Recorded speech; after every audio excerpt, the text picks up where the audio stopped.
जय श्री राधे, जय श्री कृष्ण।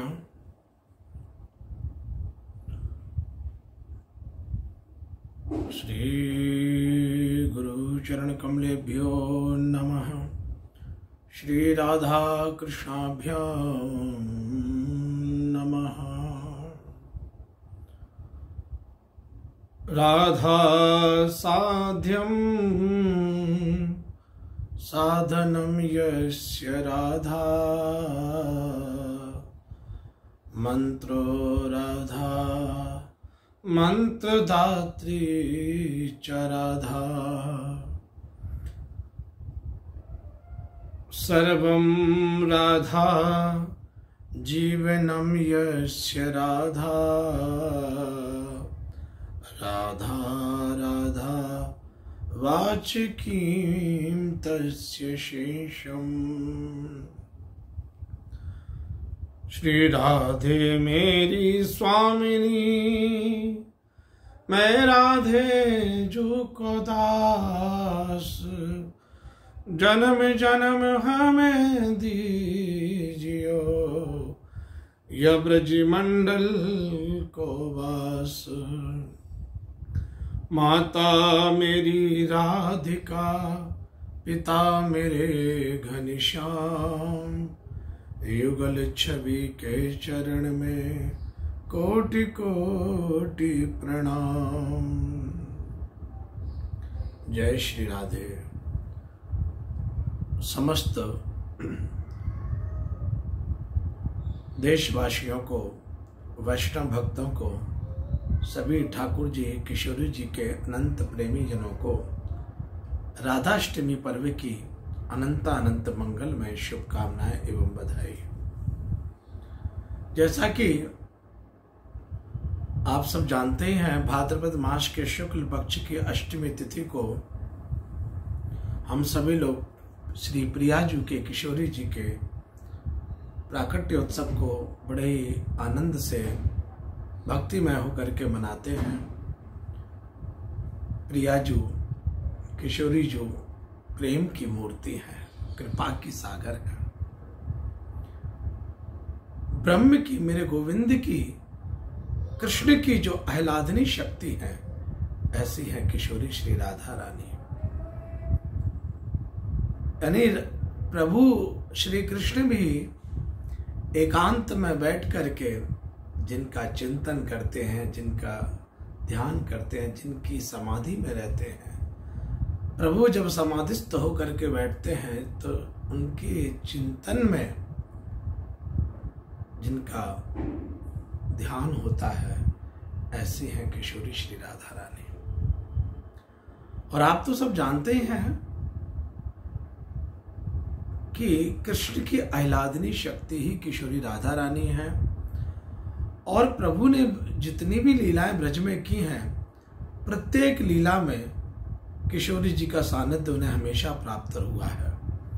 बिना श्री जी के कृपा के ब्रह्म भी अपनी लीला को पूर्णता प्रदान करने में असमर्थ है, क्योंकि बिना शक्ति के वे अपनी लीला को कैसे संपन्नता प्रदान करेंगे।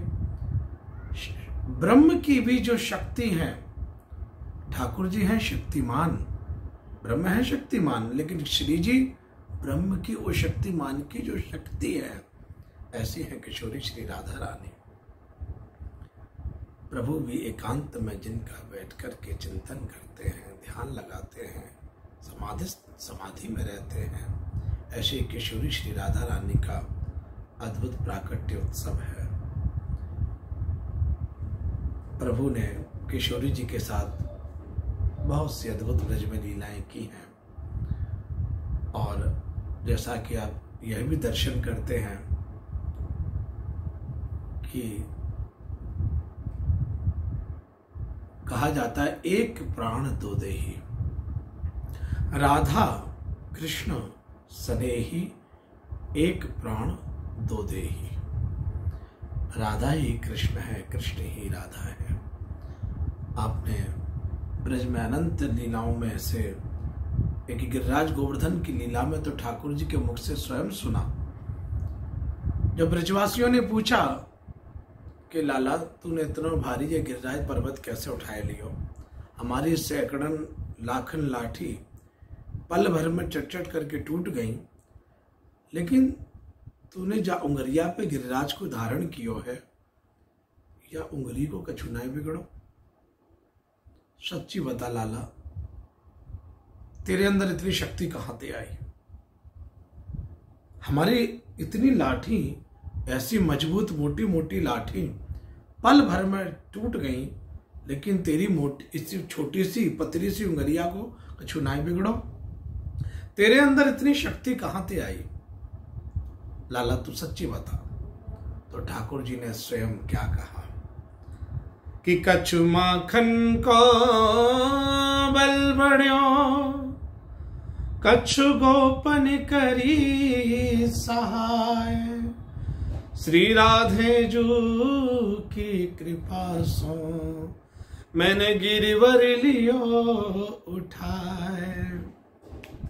भैया मैंने जो गिरिराज उठायो, या मैं मेरा तो कछु भी ना है।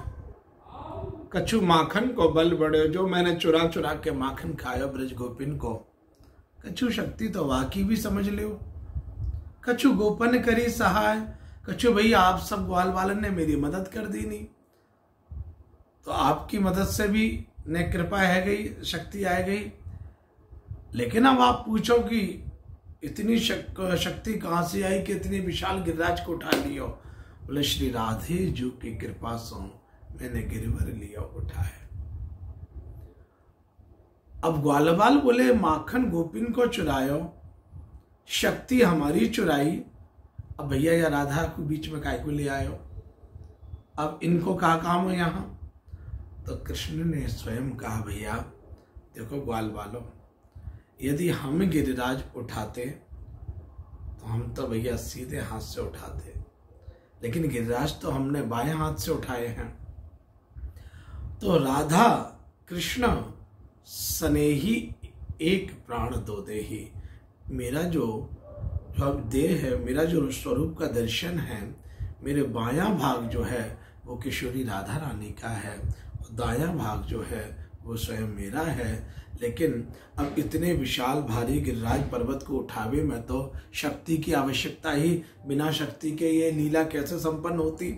तो भैया या माने मैंने किशोरी राधा रानी से प्रार्थना की नहीं, और किशोरी जी ने जो कृपा की, तो मैंने अपना जो बाएं हाथ से गिरिराज को धारण किया है, तो ये तो किशोरी राधा रानी को देह है, ये अंग तो किशोरी राधा रानी को है। या माने जब किशोरी जी की कृपा हुई तो भैया मैं तो निमित्त मात्र हो, लेकिन गिरिराज जो उठाया वो तो किशोरी जी ने उठाया, किशोरी जी की कृपा से उठो। सो प्रभु भी जिनकी आराधना करते हैं, जिनका भजन, जिनके चिंतन में रहते हैं, जिनकी साधना में रहते हैं, ऐसी हैं किशोरी श्री राधा रानी। राधा रानी का प्राकट्य उत्सव है। आप सब इस प्राकट्य उत्सव का खूब खूब आनंद प्राप्त करें। अपने अपने घर में विग्रह का पंचामृत से अभिषेक करें। राधा कृष्ण की यदि विग्रह हो तो उनका पंचामृत से स्नान करावें, अथवा तो अपने लड्डू गोपाल को ही स्नान करा करके विराजमान करें, सुंदर सजावें, भोग प्रसाद पधरावें और बैठ करके राधा रानी के नाम का गुणगान करें। प्रेम से कहिए श्री राधे, बोलिए राधा रानी सरकार की जय।